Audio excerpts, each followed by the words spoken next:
விஜய் பிஜேபிக்கு ஒத்துக்கொண்டு விட்டார் என்றால் அப்படி அந்த இதை தூக்கி செந்தில் பாலாஜி தலையில சுமத்தி செந்தில் பாலாஜிய அக்யூஸ்ட் ஆக்கி அவர் மேல சார்ஜ் ஷீட் போடுவாங்க, அவர் அரெஸ்டும் பண்ணிடுவாங்க.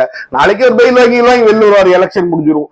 அதுக்குள்ளாடி கொங்கு மண்டலத்துல தங்களை எஸ்டாப்ளிஷ் பண்ணி திமுகவை கம்ப்ளீட்டா கொங்கு மண்டலத்துல வைப் அவுட் பண்றதுக்கு உள்ள காரியங்களை அவங்க சூப்பரா செஞ்சிருவாங்க.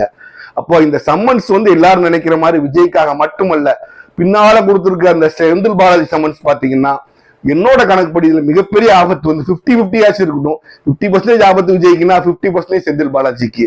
அப்ப இந்த பால் எந்த பால் போட்டாலும் கோல் அடிக்கிற மாதிரி எந்த பால் போட்டாலும் இதுல பிஜேபிக்கு கோல் அடிக்கிறதுக்கு ஒரு வாய்ப்பு இருக்கு. நிச்சயமாக அவங்க பயன்படுத்திக் கொள்வார்கள். அரசியல் என்பது நீங்க ஒரே ஒரு விஷயத்த புரிஞ்சுக்கணும். கொள்கை சித்தாந்தம் யாருன்னா இந்த கொள்கை அந்த சித்தாந்தம்னு சொல்லி கட்சி போடுறது நடத்துறது எல்லாம் கிடையாது. அது இந்த பிஜேபி தெளிவா இருக்கு. தனக்கு ஆதாயம்னா யாரையும் தான் கூட இருக்க கூட அறுத்து கீழே போட்டுட்டு அவங்க தந்த ஆதாயத்துக்காக சேர்த்துக்குவாங்க. கொஞ்சம் கூட லாயல்ட்டியோ எதுவுமே இல்லாத ஒரு கட்சி தான் இன்றைய பிஜேபி. அப்ப இந்த சமயத்துல அவங்க விஜய் பலி கொடுக்கவும் யோசிக்க மாட்டாங்க, செந்தில் பாலாஜி உள்ள எடுத்து போட யோசிக்க மாட்டாங்க.